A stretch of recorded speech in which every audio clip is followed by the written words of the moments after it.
আল্লাহ আমার আমার বাচ্চা মা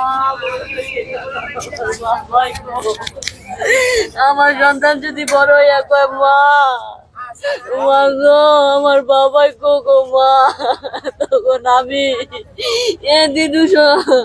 দুধের সন্তান আমি তখন কি কমু যে তোমার বাবারে বাবু গুন্ডাই নিয়ে মেরা লাইছে, বাবু মাঝি নামে এক গুন্ডা আছে, সে তোমার বাবারে নিয়ে কুকুরের মতো নৃশংস ভাবে মারছে, যে একটা কুকুরেরও মারে না মানুষ।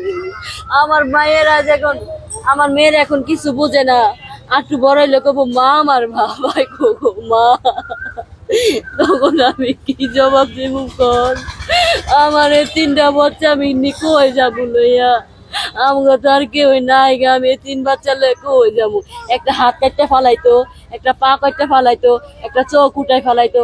ওরা তো জানে আমার তিনটা বাচ্চা ছোট ছোট, আমার ওই রুজি ছাড়া আমাকে আর কেউ নাই গা।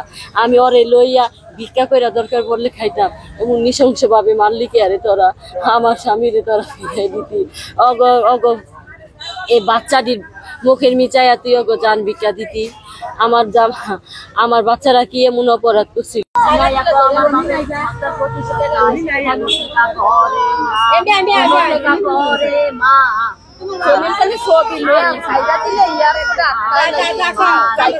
আমার স্বামী প্রতিশোধ বলে না যেতে পারে।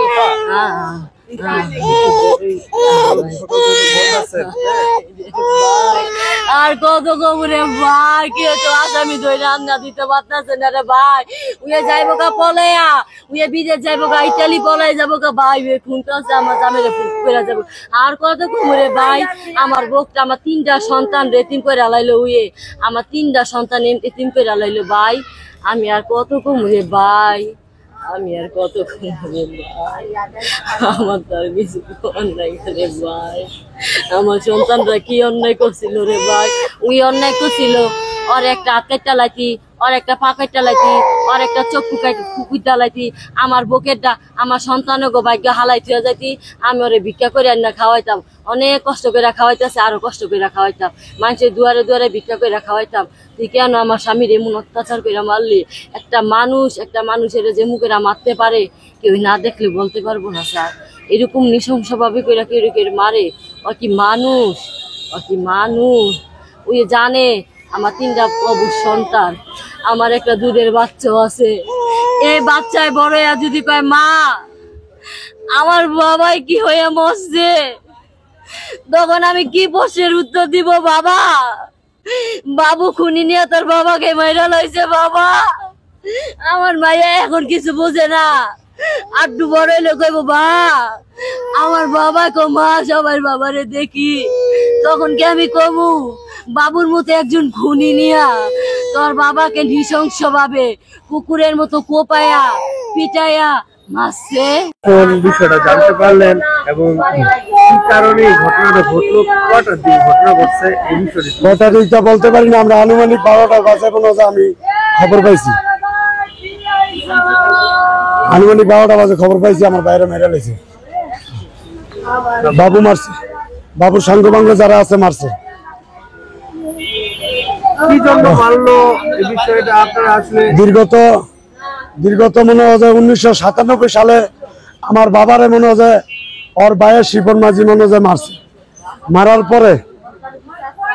পরে আমরা মামলা দিছি আমার বাবারে, মামলা দেওয়ার পরে বাবার হত্যার মামলা দিয়েছিলেন? হ্যাঁ, বাবার হত্যার মামলা দিছি। মামলা দেওয়ার পরে এই মামলা সমাজের মনে হয় গণ্যমান্য লোক আছিল, জাহাঙ্গীর সাহেব, জয়নাল সাহেব, এবার আনুর আলী মোল্লা সাহেব, ওনারা থাকতে আমাদেরকে মনে হয় পারিবারিক ভাবে মনে হয় সমাধান কইরা আমার বাপের মামলা থেকে মনে হয় এই শিপনের বহিষ্কার করে দিছে, মামলা নিষ্পৃত করে দিছে।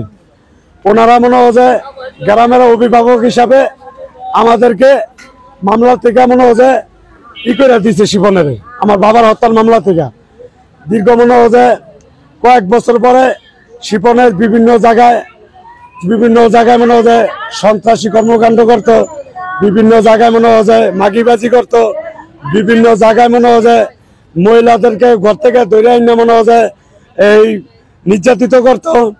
কে বা কারা মনে হয় যে শিপনরে মেরে লাইছে। আমার বাবার মনে হয় যে মারার সুবাদে ওই আমার বাইরে আজকে মনে হয় যে দীর্ঘত 27 বছর পরে আমার বাইরে মাইরা লাইছে।